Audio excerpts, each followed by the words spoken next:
Welcome, Random Bob.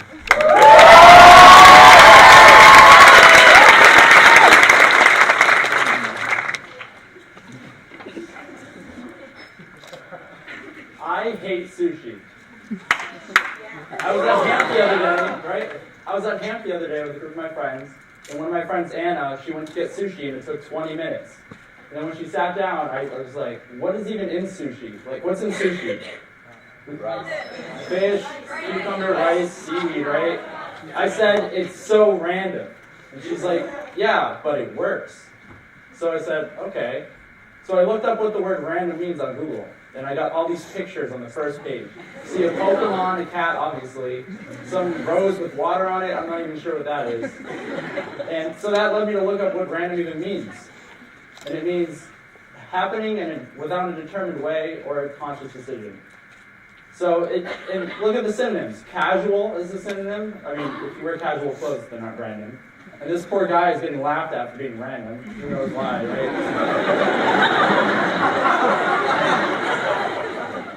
So let's go back to the pictures. Why are these pictures random? Now, we think they're random because people tag them as random.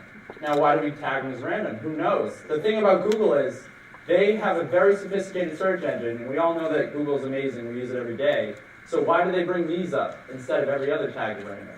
So are they really random? Now, let's look at this long list of numbers. Does anyone see any pattern at all? No, you don't. But there is a pattern. So if you take the first four numbers, okay, add them to the next four numbers, you get exactly the next four numbers. And now if you do it for the second and third, you get the same exact number, the same pattern. And this is known as the Fibonacci numbers. And what you do is you start with 1 and 1, and you add them together, you get 2. And then you add 2 and 1, you get 3, so on and so forth, 5, 8, 13. So this is a pattern that you may have heard of, maybe not, but it's such a simple pattern, my 12-year-old brother could have come up with it, right? And what's interesting about these numbers is that, well, let's look at the ones we discussed earlier. If you divide a number by its predecessor, you get exactly about the same number. And this number, the higher you go in the sequence, comes out to exactly 1 plus the square root of 5 all over 2. And in mathematics, we know this as the golden ratio. And this ratio is represented by these pictures where each square length, the side is the number of, it's a Fibonacci number. So what happens here is you get this amazing spiral that comes out of this, and what does it really mean, right? So let's look at all the applications. You look at the human ear as exactly the spiral. The hurricanes, everything in nature seems to have some sort of resemblance to this. The proportions of our body, the Apple logo, even the Mona Lisa is not safe. You guys understand that this number is beautiful. It shows up so much, and we have the capability to understand why it shows up, based on this simple pattern. And it seems to us that everything we make that we like has this number in it. So let's move on to something that I love, is computers and what they do with randomness. So what can a computer really do?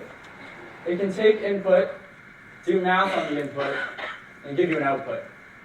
Okay, pretty basic, but how do you make apps on your iPhone work? How does that all work? The power of computers is not in their simplicity of math. It's in the speed which they do things.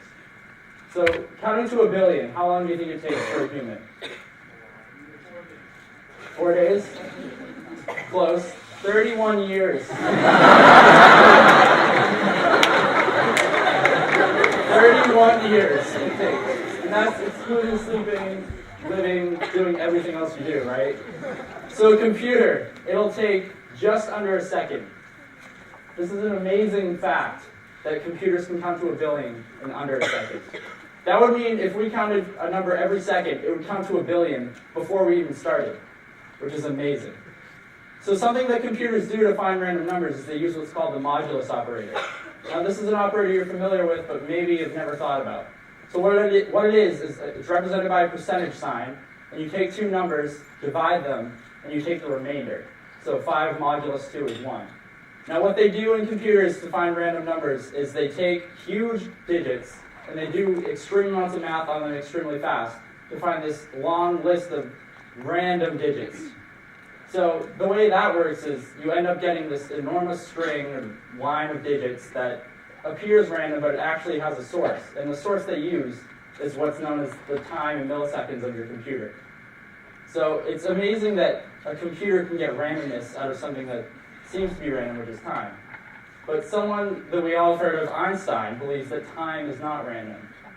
That there is something that has to do with all the atoms interacting, that they're all related to each other. That if we can know the state at 1 second in the universe, then we can know the state at any time. A problem with this is that it's hard to know exactly where an electron is or where atoms are, because when we start to zoom in, they move again after we look at them, right as we're looking at them. So if we could represent this in data and computers, we could use the extreme computing power to simulate some sort of atom interactions. And when we start doing this, we start to simulate different chemicals being formed, and as supercomputers progress, we will be able to simulate entire universes inside of just data represented things. Now, why is this important? In philosophy, we have, well, not we, but there's an idea that the universe is in a simulation, that there is some advanced species that has started simulating life inside of data, and that we cannot understand that we are a simulation. Now, there's a whole website dedicated to this, and it bases off of this logic. So if a species were to get to the point where they can simulate a lot of data happening, they would, of course, try to simulate a lot of things, right? They would simulate, we play The Sims, we simulate football games, we simulate a lot of things now. But if we can start to simulate entire universes, then why not, right? So the odds of us being in a simulated universe are relatively high, because if a species were to simulate anything, they would do more than 5 simulations. They'd simulate a lot of things. So that means the proportion has to be off. So odds are we are definitely in a simulation, and we have no idea. So why does this matter, right? So it's important to understand that these things that we think are random, they actually have patterns. And a lot of times we just can't understand the patterns. Something that we always see, oh, what's that random guy doing here? He has a reason for being here. All of you have a reason for being here, you know? So it's not that everything is random, it's that we don't understand the patterns. So next time you get a random homework assignment, understand that there's a reason for it, and don't get too upset, and don't skip it, or you can skip it, that's fine. Just understand that everything must happen for a reason, and that's how I live, and it's great. Thank you guys.